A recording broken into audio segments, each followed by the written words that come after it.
తండ్రి, మమ్మల్ని అందరినీ ప్రేమించి సజీవ లెక్కలో ఉంచిన మీ కృపను బట్టి స్తోత్రాలు తండ్రి. దేవా, మమ్మల్ని ఆరాధించడానికి గణపరచడానికి ఈ అవకాశాన్ని ఇచ్చారయ్యా, అందుని బట్టి స్తోత్రాలు తండ్రి. ఈ యొక్క మా బతుకు పుస్తకమైన బైబిల్లో నుంచి తండ్రి కొన్ని మాటలు మీకు చెప్తుండగా తండ్రి, నా సొంత మాటలు కాక తండ్రి, ఈ బైబిల్లో నుంచి తండ్రి కొన్ని విలువైన మాటలు తండ్రి తెలియజేసి తండ్రి మమ్మల్ని మేము సరి చేసుకొని మమ్మల్ని మేము కట్టుకున్నట్టుకు కృప చూపి సహాయం దయచేయమని, నాలో ఉన్న ఉపకార సహాయంతో నేను మాట్లాడగలగున కృప చూపి సహాయం దయచేయమని మా ప్రభువును ఒక రక్షకుడైన యేసుక్రీస్తు నామంలో అడిగి ప్రార్థిస్తున్నాను పరలోకపు తండ్రి, ఆమేన్. మంచిదండి, ప్రతి ఒక్కరికి యేసుక్రీస్తు నామమున వందనములు.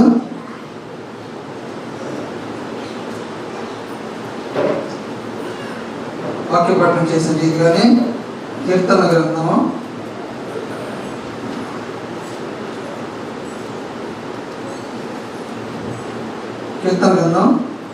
1వ అధ్యాయం 2వ వచనం. సంతోషంతో యెహోవాను సేవించుడి, ఉత్సాహగానం చేయుచు ఆయన సన్నిధికి రండి, యెహోవాయే దేవుడని తెలుసుకోండి. చాలా సంతోషంతో యెహోవాను సేవించుడి. సేవించడం అంటే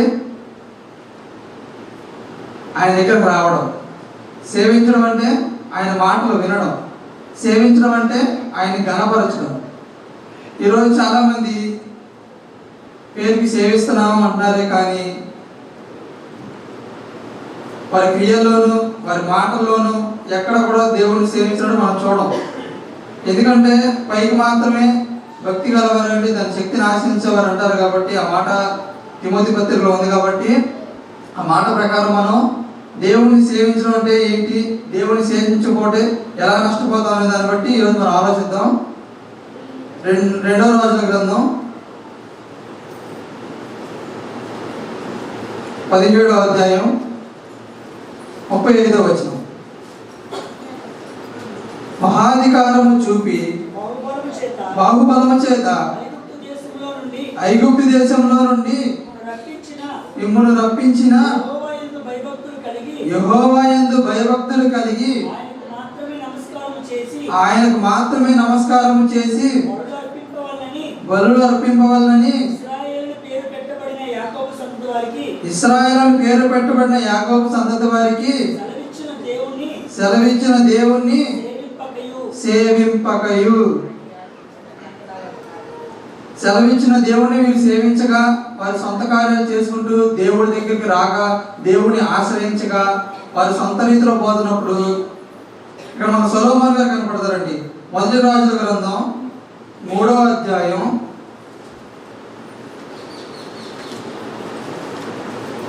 1వ వచనం. తర్వాత సొలొమోను ఐగుప్తు రాజైన ఫరో కుమార్తెను పెళ్లి చేసుకొని అతనికి అన్యుడాయెను. దేవుడు ఏమని చెప్పాడండి, ఐగుప్తులో నుండి దేన్ని కూడా మీరు తెచ్చుకోవద్దు. అయితే ఇక్కడ సొలొమోను గారు ఐగుప్తు అంటే లోకానికి గుర్తు, అలాంటి ఆవిడనే సొలొమోను గారు పెళ్లి చేసుకున్నారు.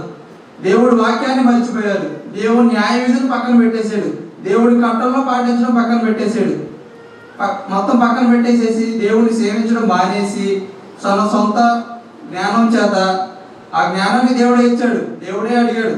ఆయనంత జ్ఞానం ఈ దేశంలో ఇంకెవరికి లేదు అప్పుడున్న తరంలో. అయితే దేవుడు ఎప్పుడైతే సేవించడం మానేశాడో పెళ్ళి ఎలా చేసుకోవడం తెలియడం మర్చిపోయాడు. అలాగే పెళ్ళి ఫరో కుమార్తెను చేసుకుంటాడు. ఒక పెళ్లితో కాకుండా ఒక పెళ్లిళ్ళకి దారి తీసింది. ఎందుకని దేవుని సేవించడం మర్చిపోయాడు. దేవుని సేవించడం మర్చిపోయి వాక్యాన్ని పక్కన పెట్టేసి అసలు ఎలా సేవించాలి, దేవుణ్ణి ఇచ్చింది జ్ఞానం ఆయనే కదా, ఆయన దగ్గరికి రావాలి కదా. ఆయన దగ్గర రాకుండా బంగారం సంపాదించుకోవడం, డబ్బులు సంపాదించుకోవడం, పెళ్లి సంపాదించుకోవడం, ఇవన్నీ ఆయన ఉచితంగా వచ్చినాయి. ఇలా ఆయన అంటాడండి, ఆయన లలితా జోరు, ఆయన డబ్బు ఎవరికి ఊరికే రాదు, సొలొమోను గారికి ఊరికే వచ్చింది, ఊరికే తెచ్చారు, నెంబర్ 1 గోల్డ్ తెచ్చారు. ఆ గుండా ఆయన అంటాడు డబ్బులు ఎవరికి ఊరికే రావు. కానీ ఇక్కడ సొలొమోను గారికి దేవుడు పంపించాడు, దేవుడు ఇచ్చాడు. కానీ దేవుణ్ణి మర్చిపోయి దేవుణ్ణి సేవించక అలాగే జీవిస్తూ పెళ్లిళ్ళు చేసుకుంటూ అలాగే దేవుణ్ణి మర్చిపోయి ఆయన పతనమైపోవడానికి కారణం ఏంటండి? దేవుణ్ణి సేవించకపోవడమే కదా.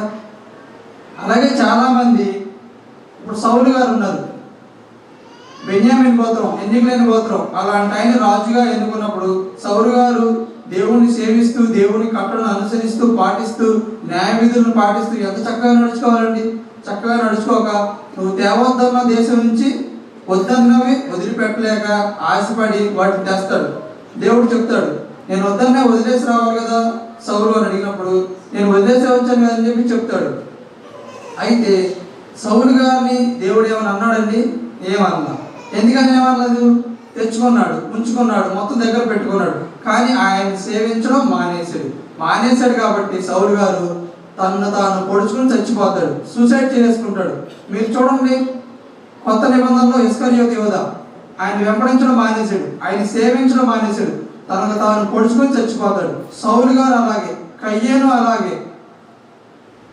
చివరికి లాస్ట్కి సొలొమోను గారు కూడా తన పతనానికి గురవుతాడు. ఎలాగంటే దేవుడు చెప్పిన న్యాయ విధులను పాటించకుండా తనకు తన సొంతంగా చేసుకుంటూ పెళ్లిళ్ళు చేసుకుంటూ అలా వెళ్ళిపోతున్న తరుణంలో దేవుడు సేవించడం అంటే ఏంటి, సేవించడం అంటే ఏదో తెలియలా, మర్చిపోయాడు. దేవుడిని ప్రార్థన చేయడం అంటే ఏదో తెలియలా, మొత్తం మర్చిపోయాడు. అసలు ఐగుప్తి ఈ లోకానికి గుర్తైన ఐగుప్తిలో నుంచి ఆవిడని పెళ్లి చేసుకున్నాడు. ఆవిడ ఒక్కతే వచ్చిందా ఐగుప్తిలో నుంచి? ఆవిడతో పాటు ఆవిడ అనుమాన దాసీలు కూడా వచ్చారు. ఆవిడ రావటమే కాదు, దేశానికి ఫరో కుమార్తె అంటే ఒక రాణి, సగానికి సగం ఐగుప్తి సంస్కృతి మొత్తం సొలొమోను గారి ఇంటికి వచ్చింది. సొలొమోను గారి ఇంటికి రావడం, దేవుడిని సేవించడం మానేశాడు. దేవుణ్ణి సేవించకపోవడం వల్ల తన జీవితాన్ని తానే పాడు చేసుకున్నాడు, తన పతనానికి తనే గురయ్యాడు. ఏమండి, ఎంత జ్ఞానే పడిపోతే మనం జ్ఞానులమా? మనకు ఒక వాక్యం తెలిస్తే ఒక వాక్యం తెలియదు, ఒక వివరణ తెలిస్తే ఒక వివరణ తెలియదు. మనం ఎలా వెంబడించాలి, అసలు ఎలా దేవుణ్ణి సేవించాలి చూద్దాం. యోహాను సువార్త 12వ అధ్యాయం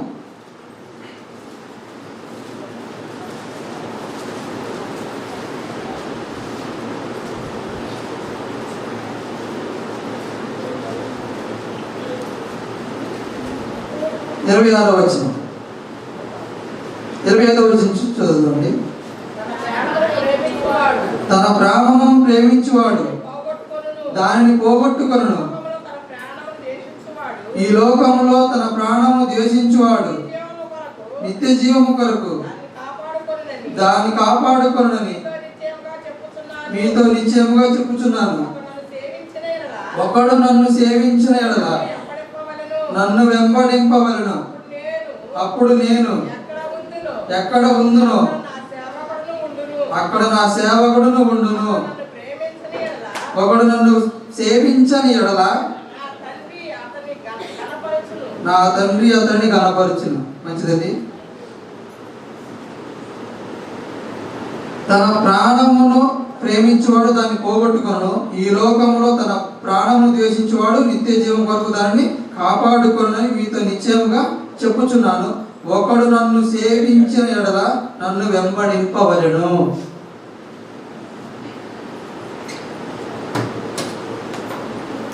దేవుణ్ణి సేవించడంలో మనం ఎందుకు వెనకబడిపోతున్నామండి? దేవుణ్ణి సేవించడంలో మనం ఎందుకు ముందుకు రాలేకపోతున్నాం చూద్దాం. యోహాను సువార్త, యోహాను రాసిన మొదటి పత్రిక 2వ అధ్యాయం 15వ వచనం. యోహాను రాసిన మొదటి పత్రిక, ఈ లోకమునైనను లోకములో ఉన్న వాటినైనను ప్రేమింపకుడి. ఎవడైనను లోకమును ప్రేమించిన ఎడల తండ్రి ప్రేమ వానిలో నుండదు. చాలండి. ఈ లోకమునైనను లోకములో ఉన్న వాటినైనా ప్రేమింపకుడి. ఏమన్నాయండి? ఈ లోకంలో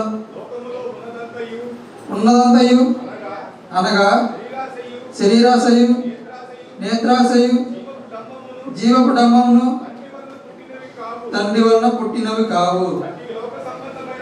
అవి లోక సంబంధమైనవి. చాలండి.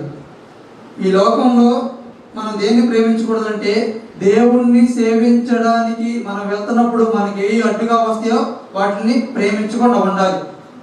నేను పలానా ఇల్లే కట్టాలి అని గురిగా పెట్టుకుని దేవుణ్ణి సేవించడం ఎప్పుడైతే తగ్గిస్తావో అయిపోతావు. గుర్తుపెట్టుకోవాలి ఇంకా ప్రతి ఒక్కరూ. నేను పలానా జాబే కొట్టాలి, నేను దేవుడిని సేవించడం జాబ్ కొట్టడం మంచిదే, జాబ్ కొడితే దేవుడి పరిచయం వాడబడతాం, మంచిదంతా చాలా బాగుంటుంది. కానీ జాబ్ కొట్టే విషయంలో దేవుడిని సేవించడం తగ్గించావో అయిపోతాం. గుర్తుపెట్టుకోవాలి.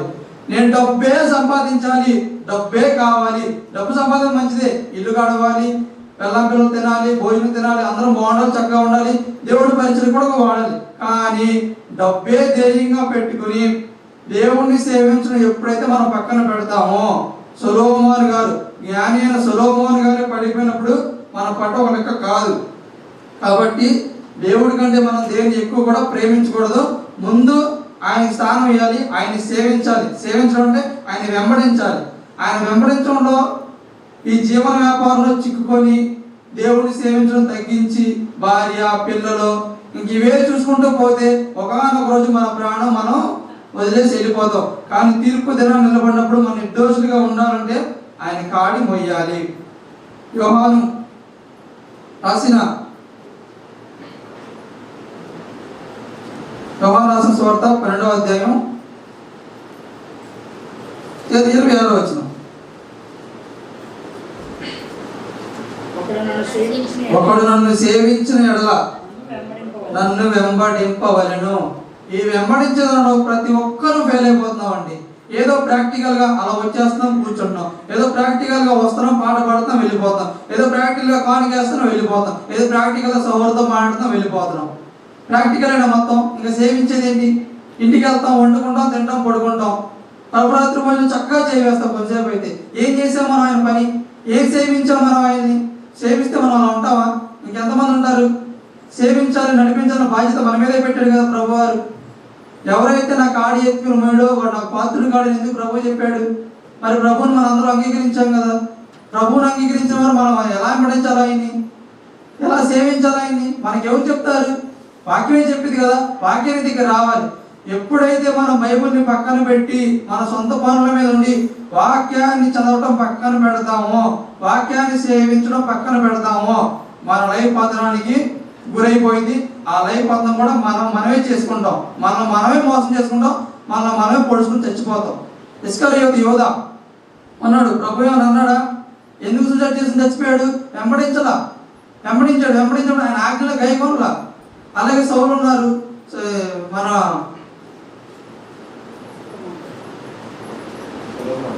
సొలొమోను గారు ఉన్నారు. పతనానికి ఎందుకు గురయ్యారు? దేవుడిని సేవించడం వల్ల పతనానికి గురయ్యారు. జ్ఞాని అయిన సొలొమోనే పతనానికి గురైతే మనం జ్ఞానం కాదు కదండి.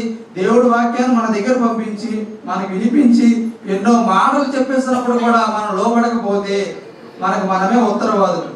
మాట చదువుకున్నాండి. హెబ్రీయులకు రాసిన పత్రిక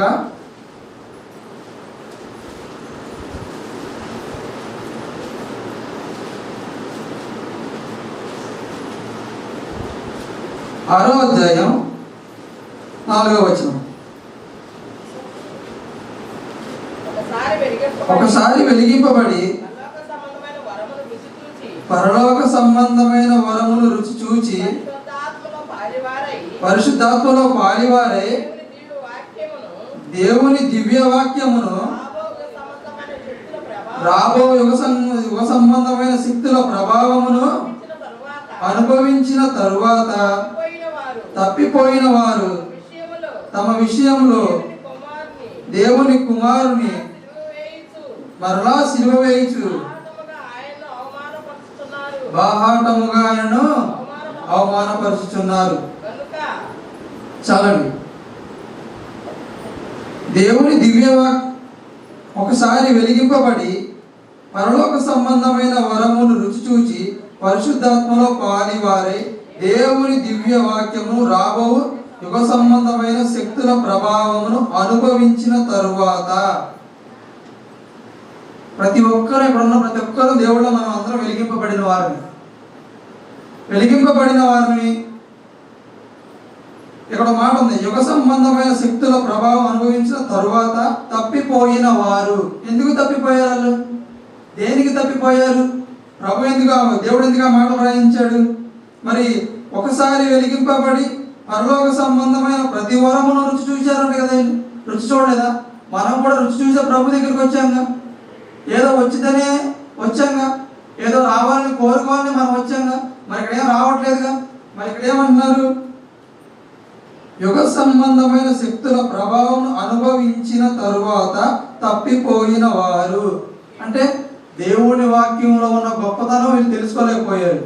దేవుని సేవించడం మానేశారు, దేవుణ్ణి వెంబడించడం మానేసి తప్పిపోయారు. ఎలా తప్పిపోయారు?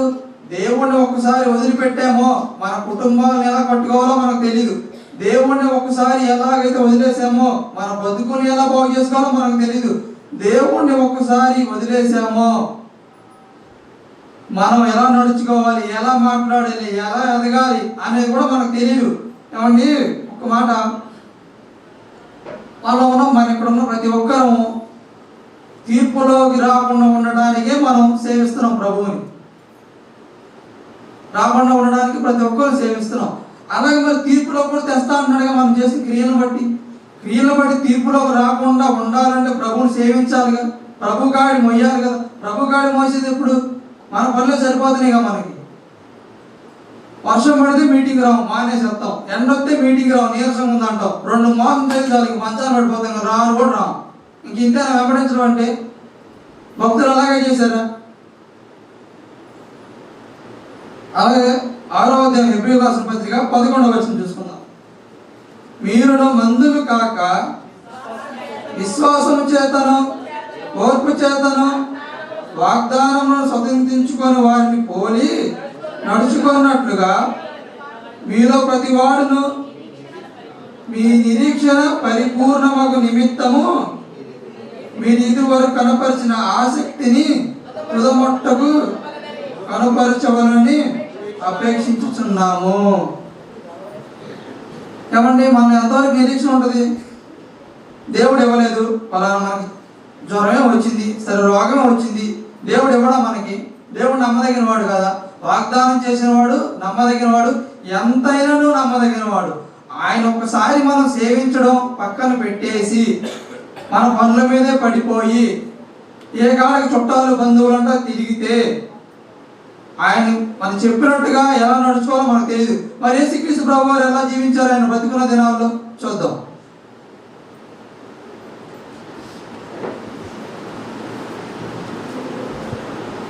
మార్కు సువార్త 8వ అధ్యాయం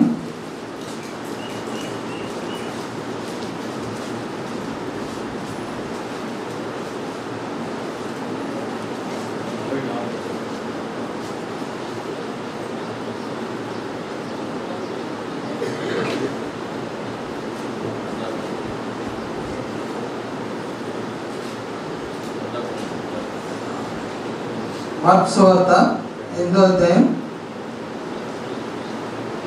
34వ వచనం. అంతటా ఆయన తన శిష్యులను జన సమూహమును తన యొద్దకు పిలిచి, నన్ను వెంబడింపగోరువాడు తను తాను ఉపేక్షించుకొని తన సిలువను ఎత్తుకొని నన్ను వెంబడింపవలను. తన ప్రాణము రక్షించుకొనగోరువాడు దానిని పోగొట్టుకొను. నా నిమిత్తమును సువార్త నిమిత్తమును తన ప్రాణమును పోగొట్టుకున్నవాడు దానిని రక్షించుకున్నాడు. చాలండి.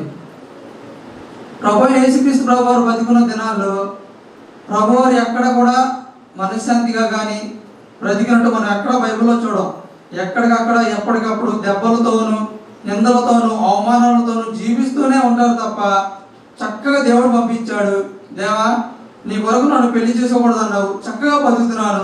మరి వీళ్ళందరూ పెళ్లి చేసుకున్నారు కదా, మరి నన్ను పెళ్లి చేసుకోవద్దన్నావు, నిన్ను మహిమపరచడానికి భూమి మీద నన్ను పంపించావు. మరి దేవుణ్ణి మహిమపరిచాడు ఎవరో? యేసుక్రీస్తు ప్రభు తన కుమారుడు. మనం కూడా కుమారులే కదండి.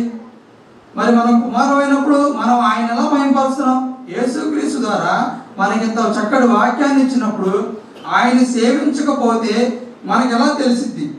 తన సిలువను ఎత్తుకొని నన్ను వెంబడింపవలను, తన ప్రాణమును రక్షించుకొనగోరువారు దానిని పోగొట్టుకొను. నా నిమిత్తమును సువార్త నిమిత్తమును తన ప్రాణము పోగొట్టుకొనివాడు దానిని రక్షించుకొను.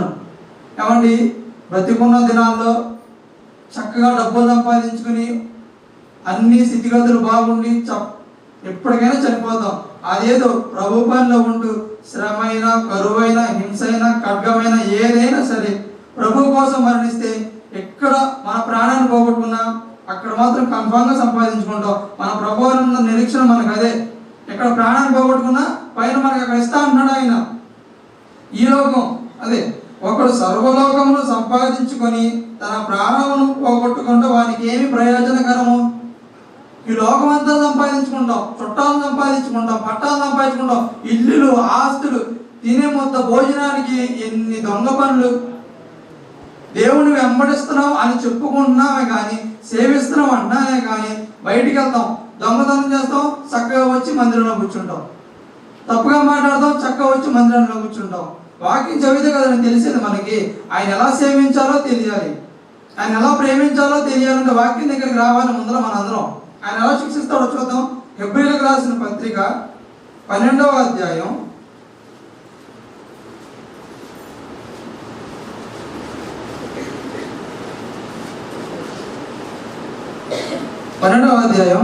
8వ వచనం.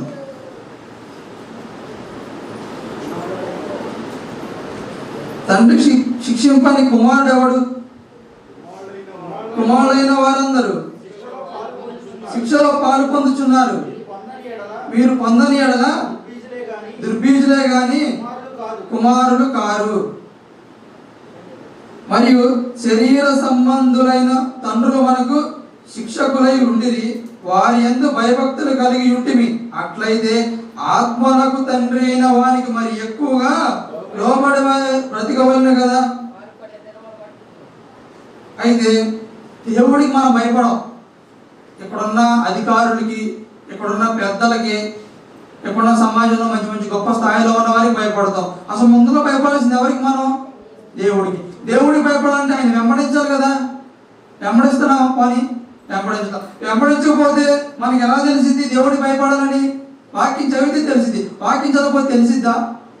దూరం పెడతాం, పక్కన పెడతాం. కుమారులైన వారందరూ శిక్షలో పాలు పొందుచున్నారు. మీరు పొందని ఎడల దుర్బీజులే గాని కుమారులు కారు.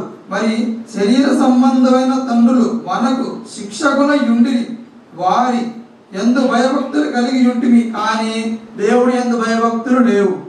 దేవుడి యందు భయభక్తులు లేకపోతే ఎలా బ్రతకాలో తెలియదు కదా, ఎలా మాట్లాడాలో తెలియదు కదా, ఎలా మందిరానికి రావాలో తెలియదు, ఎలా మాట్లాడాలో తెలియదు. ఇవన్నీ మనకు తెలియదండి. ఇవన్నీ వాక్యంలో ఉన్నాయి. ఇవన్నీ వాక్యంలో పక్కన పెట్టేసి ఏదేదో బయట పుస్తకాల కోసం, వాటి కోసం, వీటి కోసం అక్కడ సేవిస్తాం, మనుషుల్ని సేవిస్తాం, వాటిని సేవిస్తాం, వీటిని సేవిస్తాం. బైబిల్ దగ్గర రావాలి కదా మనిషి అనేవాడు ఫస్ట్.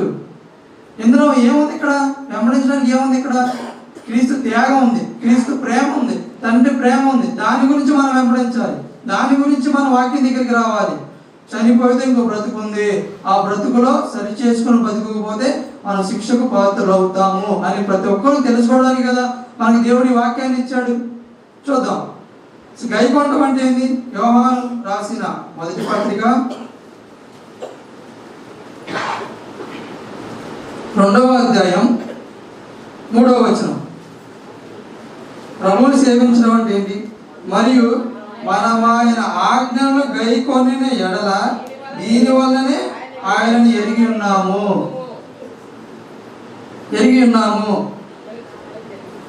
తెలుసుకుందాము. ఆయనను ఎరిగి ఉన్నామని చెప్పుకొనుచు ఆయన ఆజ్ఞలను గైకొనని వాడు అబద్ధికుడు, వారిలో సత్యము లేదు. చాలండి. ఆయన ఆజ్ఞలు గైకొనేవాడు అబద్ధికుడు, వారిలో సత్యము గైకొనని వాడు అబద్ధికుడు, వారిలో సత్యము లేదు.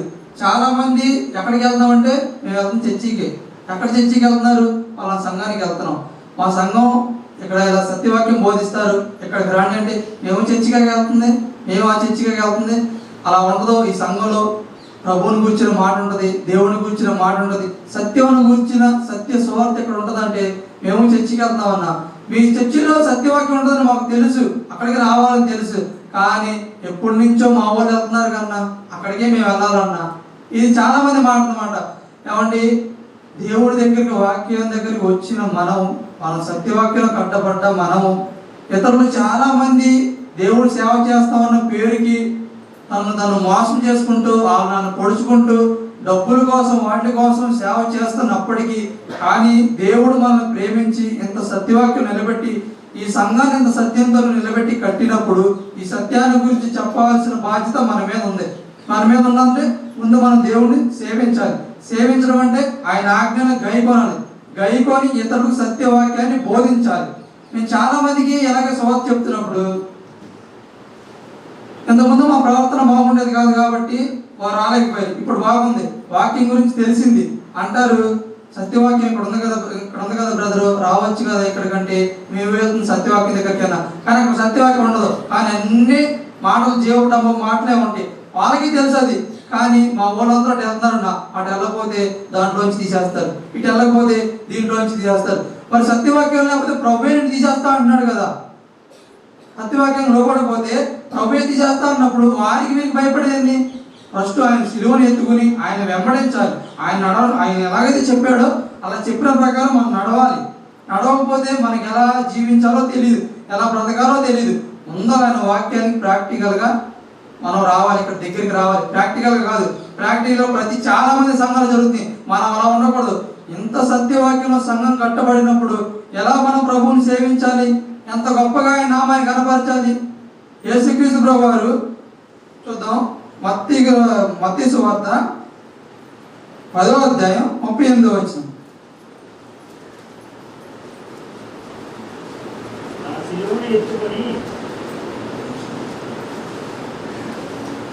తన సిలువను ఎత్తుకొని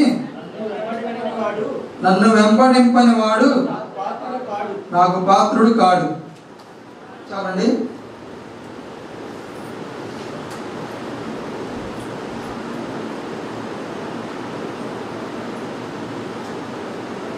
తన సిలువను ఎత్తుకొని నన్ను వెంబడింపని వాడు నాకు పాత్రుడు కాడు.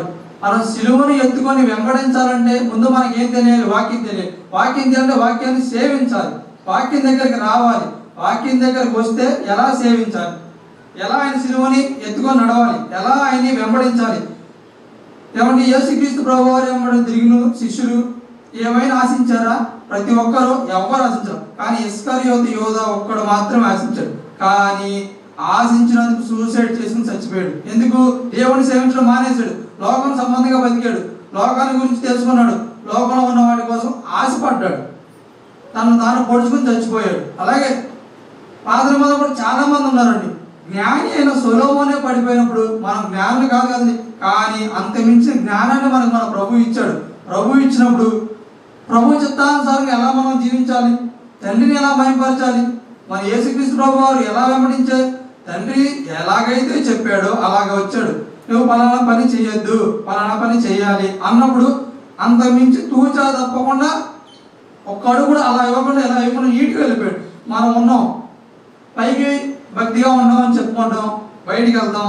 మన మాదిరి ఎలా ఉండాలి? యేసుక్రీస్తు ప్రభు వారి మాదిరిలా ఉండాలి. మనం పక్కన ఉన్నవాడిని ఎలా ప్రేమించాలో తెలియాలి. వాక్యాలు వెనకబడ్డవాడు మనం తీసుకురావాలి, వాటితో మాట్లాడాలి, వెళ్ళాలి, చెప్పాలి. ఇది సేవించడం అంటే. ప్రభు గురించిన మాటే కదా, క్రీస్తు గురించి మాటే కదా రక్షించింది. ఇంకేం రక్షించింది? ఎన్ని మనం బయట మాటలు మాట్లాడుకున్నా అన్ని సొల్లు మాటలు తప్ప ఏముండవు. వాక్యంలో ఉన్నదే మాట, ఇదే మనం రక్షించే మాట. రెండో మాట ఇంకేం లేదు. ఆయన సేవిస్తేనే మనకు ఆ మాట గురించి తెలిసిద్ది, ఆయన సేవిస్తేనే ఆయన యొక్క విలువ మనకు తెలిసిద్ది. మనం ఎప్పుడైతే ప్రభువుని సేవించకుండా వెనకపడిపోతామో మన పతనానికి మనం గురైపోతున్నట్టే. మన ఆధ్యాత్మికంగా ఎదగలేం. లోకంలో ఉండి ఎదగొచ్చు, సంపాదించుకోవచ్చు, వాడిని మోసం చేయొచ్చు, వీడిని మోసం చేయొచ్చు, కానీ ప్రభువుని సేవించకుండా మాత్రం మనం ఎన్ని పనులు చేసినా అవి మొత్తం వ్యర్థమే. అందుగురించి మనకి ఇంత సత్యమైన మాటలు ఇచ్చి సత్యవాక్యాన్ని బోధించి దైవజనులు ఇచ్చారు. ఇంత సత్యవాక్యాన్ని నేర్చుకున్న మనం ఇంకా అబద్ధికులుగా ఉండకూడదు. ఎందుకంటే సేవిస్తే మనకి బయట జరుగుతున్న బోధలు ఎవరేం మాట్లాడుతున్నారు, ఎవరేం చేస్తున్నారు అనేది మనకు అర్థమవుతుంది.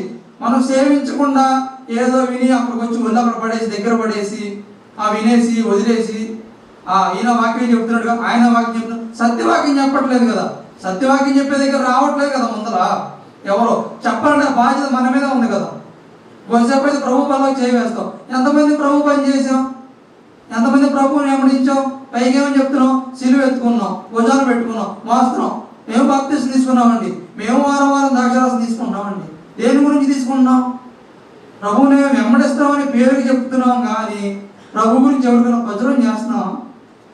ఆయన ఒక మరణ పునరుద్ధార గురించి ఎవరికైనా చెప్తున్నాం? కానీ చెప్పట్లేదుగా. చెప్తేనే కదా ఆయన నన్ను వెంబడిపోవాలని అంటున్నాడు. అసలు నన్ను ప్రేమింపనవాడు అసలు నన్ను పాత్రుడు కాని అంటున్నాడు. ప్రభు కంటే దేన్ని ఎక్కువ మనం ప్రేమించకూడదు. ఏమండి, మన దేవుడు మన కోసం ఎన్ని సిద్ధపరిచాడు. ఆయన మనకి కూడా ఆయన ప్రభువారిని సేవిస్తే డబ్బు ఇస్తాడు, అన్నీ ఇస్తాడు, ఏది కావాలంటే అది ఇస్తాడు. కానీ ఆ డబ్బు పిచ్చిలో పడి మనం దేవుడిని మర్చిపోకూడదు. నువ్వు అడుగు, ఇల్లు ఇస్తావా, ఇల్లు ఇస్తాడు, ఇల్లు ఉండటం మంచిదే. కానీ ఆ ఇల్లు ఇచ్చినాక ప్రభువుని మర్చిపోయి ప్రభువుని సేవించడం తగ్గించామో ఆ ఇల్లే మనకు గుర్తాడైపోయింది. ఎప్పుడైతే డబ్బు ప్రభు అడుగుతాం, డబ్బు ఇస్తాడు, కానీ ఆ డబ్బు పిచ్చిలో పడి ప్రభువుని మర్చిపోతామో ఆ డబ్బే మనకు గుర్తాడైపోయింది. మనమే పొడుచుకునే స్థితిలోకి మనం ఎప్పుడు దిగజారకూడదండి. దేవుడు ఇంత సత్యమైన వాక్యాన్ని ఇచ్చి మన సంఘాన్ని ఇంత సత్యంతో కట్టినప్పుడు సత్యంతో మెరుగుతో మనం కలిగి సత్యవాక్యాన్ని సేవిస్తూ దేవుడి దగ్గరకు వస్తూ దేవుడి మాటలు విని దేవుడిని కనపరచవలసిన బాధ్యత ప్రతి ఒక్కరి మీద ఉన్నది కనుక, ప్రతి ఒక్కరూ సత్యంలో ఉన్నాం కనుక ఈ మాటలు ఇతరులకు తెలియజేయాలి, ప్రభువుని వెంబడించాలి, ప్రభువుని సేవించాలి. ప్రభువుని సేవించడంలో ఏ మాత్రం మనం వెనక్కి తగ్గకూడదు. మంచిదండి. శ్రద్ధగా ఉన్న మీ అందరికీ యేసుక్రీస్తు నామములో నా వందనములు. ప్రార్థన చేసుకుందాం.